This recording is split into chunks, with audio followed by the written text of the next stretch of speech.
Marty, it's the political compass test for movies.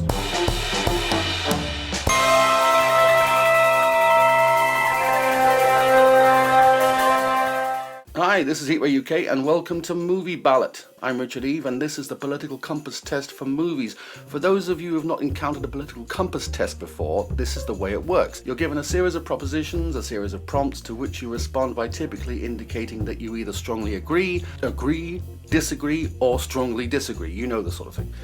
At the end of which you get a result which is supposed to tell you whereabouts on the political compass you stand, and to what extent you are either conservative, liberal, authoritarian, or libertarian. So we're going to do the same thing, but apply it to films. Are you ready? Of course you are, just look at you. So our film this week is Spider-Man Enter the Masters of the Universe. And the first proposition is in the category of worldview, and it is...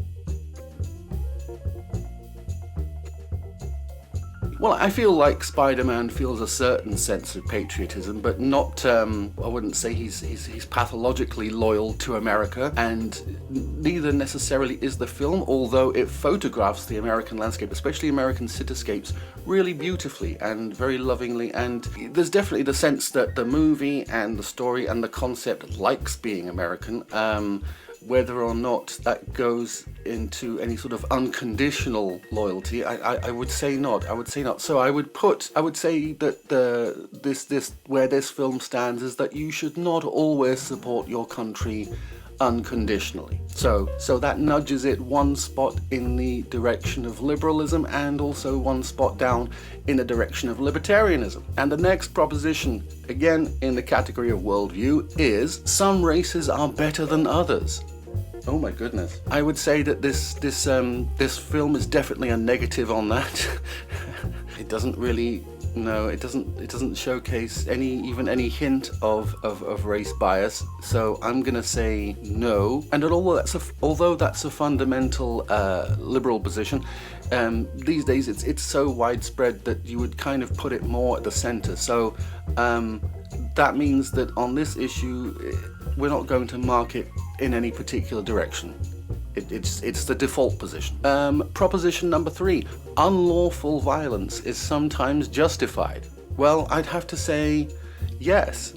I mean, that seems to be an assumption of all superhero movies, is that unlawful violence is sometimes justified, because there's lots of things that Spider-Man is going to have to do. Sometimes he's going to have to wreck shop to save people, as we see in this movie. Considerable property damage and endangering the lives of commuters by swinging through the New York subway. So, yeah, I'd say definitely he's willing to play a little outside the law, which keeps him at the center vertically but makes him a little more libertarian. So he moves down one notch in that direction. And our next category is economy. And the first proposition is class divides more than group. Well, one of the central themes of the movie seems to be that you can help someone a great deal by helping the causes of their disadvantage. You know, in this case, the causes of their evilness. Is evil a group? I don't know. There are some people on all sides who might like the idea that it is. It's more reasonable to say that these are a class of characters, right?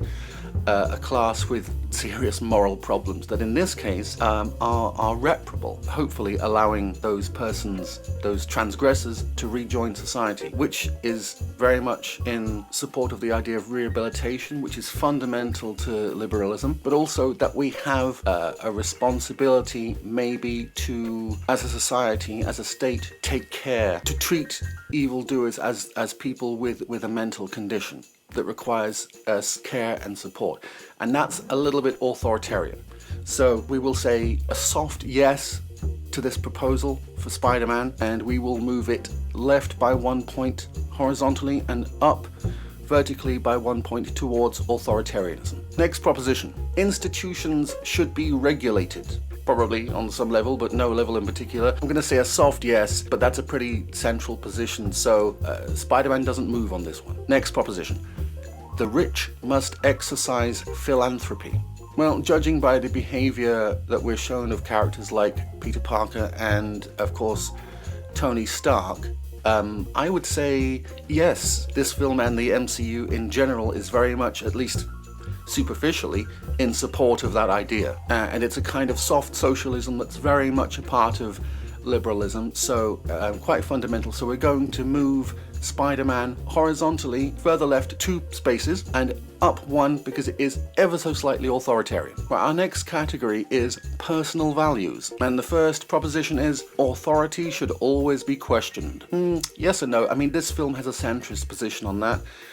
In crunch times, yeah, maybe it's necessary to follow a chain of command, but common sense dictates that there are going to be instances where authority ought to be pushed back against a little. So I'm going to say it's a yes. It's a soft yes, so down 1 and left 1 again. An eye for an eye. Well, no, it's very much, justice. And the whole theme of the movie is rehabilitation, so I'm going to say no. This movie does not stand with that proposition. But it is quite unlike the centrist view and quite a core thing of modern liberalism, so I'd say it's worth moving Spider-Man 1 to the left again. Next proposition. There is no right or wrong, only different. Of course, as a story, Spider-Man can't function without assumptions of what is virtuous and what isn't. So it can't, by default, it can't agree with that statement. That moves Spider-Man, I would say, 1 back to the center. Okay, so the next category is wider society, and the first proposition is more security means less freedom. Well, we saw that tackled before, didn't we, in things like Civil War. I can't remember what side Spider-Man was on. Oh, that's it. Yeah, he was with Team Tony Stark, who clearly didn't believe that more security meant less freedom. But does that still where Spider-Man is at? I don't know. He's kind of got his own way now. I don't think he's thought about it yet. So it's very difficult to answer. So he would kind of default to the views of people around him, I guess, which are kind of seem to be more or less classically liberal. So I don't think he moves either way on that. Next, punishment, not rehab. Well, no, as discussed before, this film is all about second chances and last chances and the virtue of rehabilitation. So no, and this film stands very firm on that, and indeed it is quite a fundamental tenet of liberalism, so we will move it again 1 spot to the left. People should conform to traditional roles. I suppose it depends on what the tradition is, doesn't it? It's traditional for people with power to exercise responsibility, so that's kind of conforming to a traditional role. But I don't think that's the spirit of this proposition. So should people conform to traditional roles? I mean, in what I understand to be the sense of the proposition, I'd say this film is a no on that, which pushes it 1 left and I think a further 2 in the direction of libertarianism. Right, last category, religion. And the first proposition is religion and morals are the same. Again, I don't think Spider-Man has a view on that just yet. I would say going with the culture around him and the kind of culture in which these movies are made, I think it's probably safe to say that it would disagree with the proposition. And this, again, is seems to be quite a fundamental aspect of liberalism. So I would put it, again, 1 to the left and 1 down towards libertarianism. Next, sex outside marriage is wrong. Well, just no, just a flat no. This movie is definitely towards commitment in a relationship, and commitment and good faith and good behavior. But to the proposition itself, no, of course, no. That's a kind of a default assumption held in the culture. So we will just move Spider-Man 1 back towards the center. And the final proposition, homosexuality is amoral. Again, of course, no. The belief that it is not wrong, I'm going to say that's pretty centrist, so I'm going to move Spider-Man 1 back towards the center. So what do we have at the end of the day? Where is Spider-Man No Way Home on the political compass? And it is here. Just left of center left. Probably no surprises there.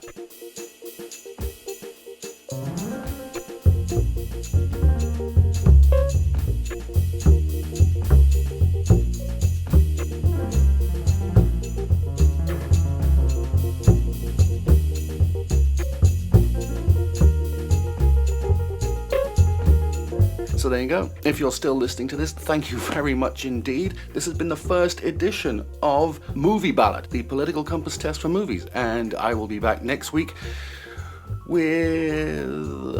I don't know yet. I love you. Bye.